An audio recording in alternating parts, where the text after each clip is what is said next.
Anunnaki mengirim 100 kapal laut yang berlayar mengarungi samudra, yaitu yang disebut para satria hitam, untuk pergi ke Antartika mencari bongkahan kristal es atau jantung es. Fungsi dari memiliki kristal itu, tubuh akan awet muda, alias tidak akan mengalami proses penuaan. Namun tetap saja penyakit bisa menyerangnya. Oleh karena itu, selain batu kristal es, Anunnaki juga membutuhkan batu merah delima alias redstone merkuri untuk menangkal penyakit yang mendekati tubuhnya. Demikian Anunnaki melakukan ini karena ingin hidup abadi bersama tubuhnya di dunia ini. Dan Anunnaki mengirimkan mata-mata yang menjadi pedagang ke Lemuria untuk mencuri batu merah delima di Lemuria. Mari kita kaji apa isinya kristal es tersebut. Itu adalah air yang membeku dan menjadi batu, tidak bisa dicairkan meski dipanaskan. Mengapa ada benda seperti itu, yaitu air yang berubah menjadi batu? Air adalah sumber energi terbesar di alam semesta ini, dan segala sesuatu adalah pancaran dari energi, dan materi yang menyimpan energi paling banyak adalah air. Dan ada satu materi, yakni air murni yang menjadi batu. Itu adalah jantung es atau kristal es. Kristal es ini menyimpan energi penciptaan semesta. Dengan kata lain, energi yang dimiliki batu air atau kristal es ini sangatlah besar sekali. Dan catatan kuno menyebut kristal es ini sebagai air kehidupan. Sebuah bongkahan es yang telah menjadi batu, yang jika dipanaskan tidak akan mencair sebab materinya sudah berwujud batu namun bening seperti es batu. Anda akan menemukan catatan kuno yang menjelaskan air kehidupan ini di catatan tablet kuno, yaitu Epic Gilgamesh, catatan tablet Samaria, dan catatan Israiliyat yang terkuno dalam pembahasan tentang keesaan Tuhan yang berbahasa Aramik, bukan bahasa Ibrani. Kita kembali ke kerajaan Atlantis. Anunnaki harus menunggu para satria hitam dan tentu saja itu memerlukan waktu yang lama, sehingga dalam penantiannya itu ia terpaksa harus menunda kembali penyerangan besar ke Lemuria. Dalam penantiannya, ketika Anunnaki menunggu para satria hitam pergi ke Antartika, Anunnaki terus melatih ketiga penunggang naganya dan sesekali memamerkan naga dan penunggangnya kepada masyarakat Atlantis. Masyarakat Atlantis semakin yakin bahwa Anunnaki adalah titisan dewa yang menyatu dengan Tuhan karena dia menciptakan naga yang begitu hebat. Anunnaki memperkuat raksasa kloningnya yang baru. Kini ukuran fisiknya semakin diperbesar. Anunnaki menyatukan embrio makhluk terbesar, yaitu mamut, embrio kera raksasa, embrio buaya besar, dan embrio manusia. Dalam sebuah guci tanah liat yang besar, dan hasilnya ia berhasil membuat raksasa yang fisiknya semakin membesar dan perangainya juga semakin ganas tak terkendali, sehingga raksasa edisi baru itu harus selalu dirantai karena tidak bisa dididik. Berbeda dengan raksasa campuran embrio kera besar dan embrio manusia, raksasa tersebut masih bisa dididik dan tahu mana tuan yang harus dilayaninya. Namun fisiknya tidak terlalu kuat sehingga lemah dan mudah terkena penyakit. Dengan kata lain, tidak memiliki daya tahan tubuh yang seimbang. Sementara itu di bagian Atlantis lain, Nabi Nuh sedang membuat kapal. Ia benar-benar baru akan membuatnya. Tahap pertama Nabi Nuh dan para pengikutnya, yaitu para raja Sunland dan beberapa orang tua dari Atlantis, mulai menebang pohon-pohon besar di hutan terlarang. Sementara istri pertama Nabi Nuh dan Nirsala, sang mantan Ratu Atlantis, mempersiapkan makanan sehari-hari. Mereka memasak hasil buruan di hutan terlarang. Mereka benar-benar hidup seadanya, hidup di hutan yang sangat tidak nyaman, serta banyak pekerjaan yang harus dikerjakan, bukan saja menebang pohon untuk membuat kapal, tetapi juga menyiapkan makanan dan membersihkan sebagian hutan tersebut agar nyaman dihuni. Dan mereka benar-benar sibuk dalam setiap hari-harinya. Di sisi lain semesta, di daratan Lemuria, orang Lemuria pun mempersiapkan sebuah kekuatan baru. Mereka tahu perang ini belum berakhir, ini bukanlah masa damai, melainkan masa persiapan untuk membangun kekuatan. Lemuria memiliki pengetahuan untuk berbicara dengan hewan berkat sekutunya, yaitu para cendekiawan Sunland. Pengetahuan rahasia ini diajarkan secara turun-temurun dan tidak ditulis, sehingga tidak semua orang Sunland mengetahui pengetahuan tentang berbicara dengan hewan. Inilah senjata pamungkas lainnya dari daratan Lemurian selain kekuatan dari batu merah delima dan cairan eliksir merah. Mereka membangun kekuatan baru menggunakan hewan kuat untuk dijadikan prajurit. Lemuria membangun kekuatan pertahanan yang hebat. Para Lemurian kini menjadikan binatang dan hewan-hewan besar untuk menandingi kekuatan naga dan raksasa cloning Atlantis.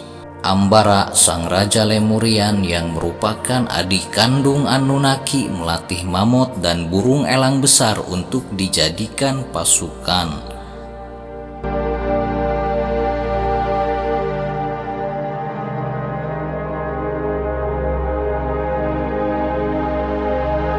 Sementara untuk menandingi kekuatan pasukan cloning Atlantis, Lemurian melatih ribuan harimau untuk dijadikan pasukan. Dan tugas ini dijalankan oleh Urata, sang raja Sunland yang kini merupakan bagian dari Lemuria. Di masa itu ada 3 daratan luas, Atlantis, Lemuria, dan daratan Sunland. Peradaban kerajaan Sunland sendiri sudah dihancurkan oleh Anunnaki di masa perbudakan Atlantis. Kebanyakan bangsa Sunland diambil oleh Anunnaki ke Atlantis dan dijadikan budak Atlantis. Dan sampai sekarang kaum Sunland terbagi 2, golongan yang berpihak pada Anunnaki masih tinggal di daratan kecil Sunland. Mereka menanam dan melakukan pekerjaan lainnya, menjadi pemasok makanan Atlantis dan kebutuhan Atlantis lainnya. Sementara para cendekiawan daratan Sunland tersebar ke segala penjuru, ada yang diculik dan tinggal di daratan Atlantis, tapi mereka tidak tunduk pada Anunnaki. Dan kini mereka mengikuti Upnapistim atau Nabi Nuh. Dan kebanyakan cendekiawan Sunland berpindah ke daratan Lemuria yang dipimpin Urata dan membangun kekuatan bersama Lemuria untuk melawan Anunnaki, beraliansi dengan Raja Lemuria yaitu Ambara. Kita lanjut ke kisah para satria hitam mengarungi lautan.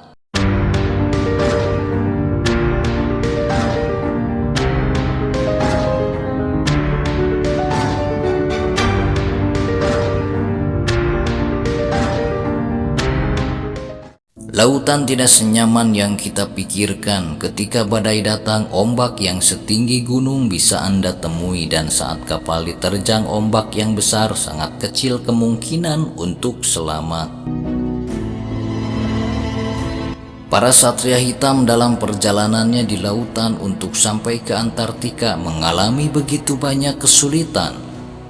Para satria hitam mengarungi lautan selama 4 bulan atau 120 hari dan barulah mereka sampai di Antartika.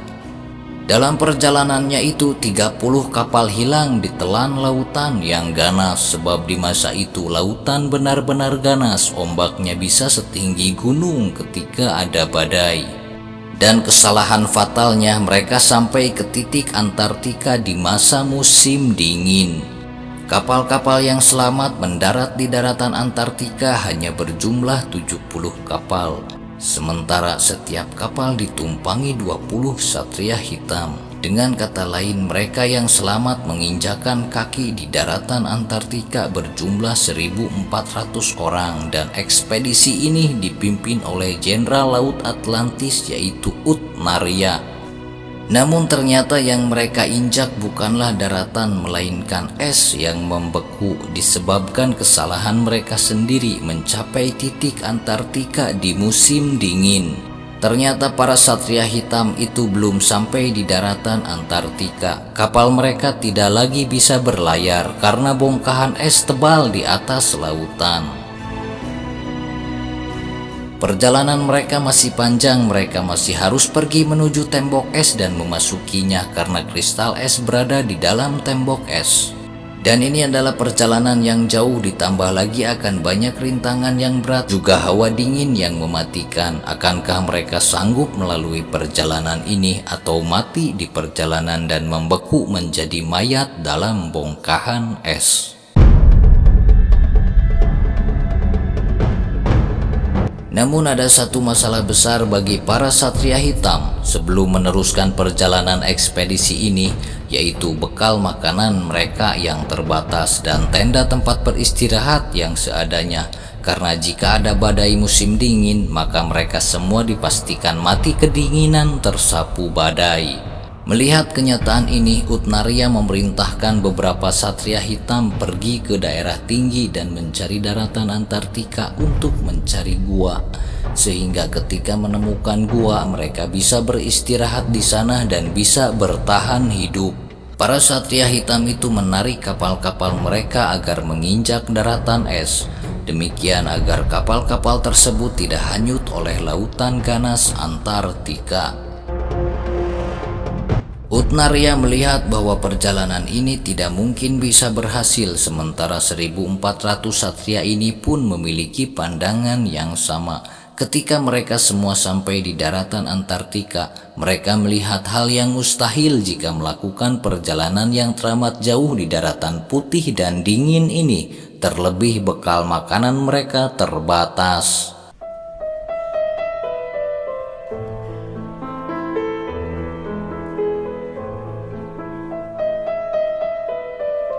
Utnaria berniat mengkhianati tugas dari Anunnaki, disebabkan jika meneruskan ekspedisi ini itu sama saja dengan mati konyol dan kemungkinan selamatnya hanya sedikit.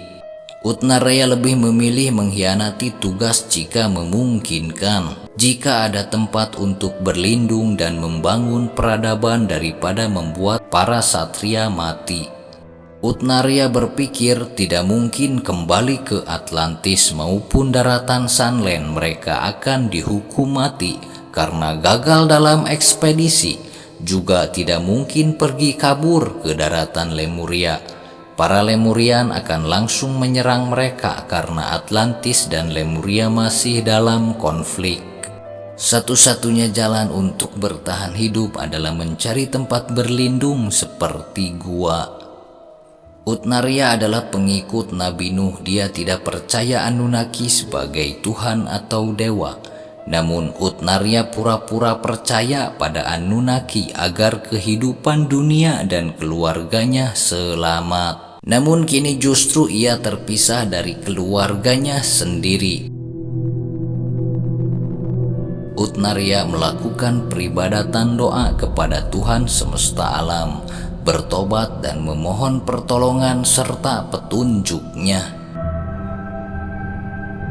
Ia mulai memisahkan satria pria dan perempuan, dan ternyata kesatria perempuan berjumlah 370 orang, dan tugas mereka adalah pemburu yang mahir untuk keperluan bekal dan makanan.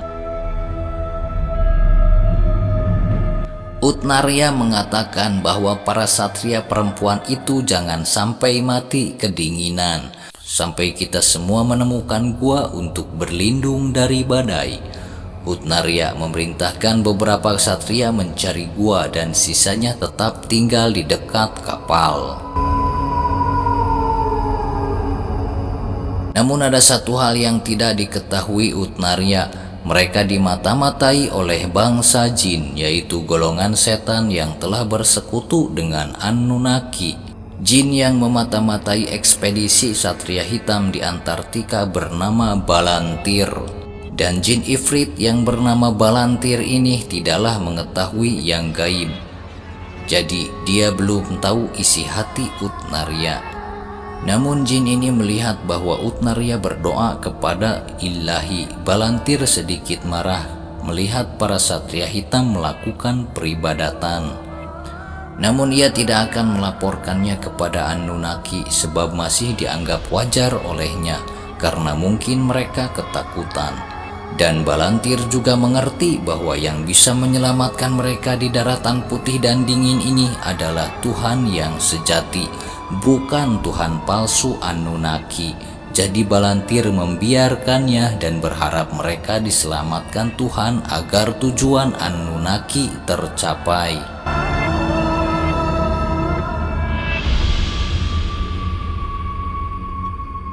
Utnarya melihat ternyata daratan Antartika sangat luas, bahkan lebih luas dari daratan Atlantis maupun Lemuria. Ditambah dingin yang menusuk tulang, angin di sana bisa membuat segala sesuatu membeku. Jadi mereka harus terus bergerak di dalam kapal dan jangan berdiam diri terlalu lama agar tidak mati membeku. Utnarya melihat peta pemberian Anunnaki, yang peta tersebut dari para iblis sekutu Anunnaki. Ternyata tembok es berada di belakang puluhan gunung es yang besar. Utnarya berpikir bahwa perjalanannya untuk mencapai tembok es sangatlah tidak mungkin. Jadi langkah pertamanya adalah mencari tempat berlindung seperti gua besar agar mereka tidak mati membeku ketika istirahat maupun tidur. Karena melihat kemustahilan perjalanan ekspedisi ini, diam-diam yang hanya diketahui oleh Utnarya dan Tuhan, ia berniat memberontak dari perintah Anunnaki, berniat membangun peradaban di daratan Antartika. Ia memohon kepada Tuhan agar ada harapan untuk hidup di daratan tersebut, agar dituntun jalan menuju sebuah gua besar. Kemudian menjadikan para wanita yang berjumlah 370 itu diperistri oleh 1000 orang laki-laki lainnya, sehingga bisa menciptakan generasi baru di Antartika. Kesalahan utamanya adalah para Satria Hitam yang dipimpin Utnarya menginjakan kaki di Antartika ketika musim dingin, sehingga mereka akan berjuang melawan hawa dingin untuk bertahan hidup. Dan hikmahnya adalah jika Utnarya dan para Satria Hitam sampai di Antartika pada musim panas, mungkin mereka akan melanjutkan ekspedisi tanpa terbersit niat memberontak.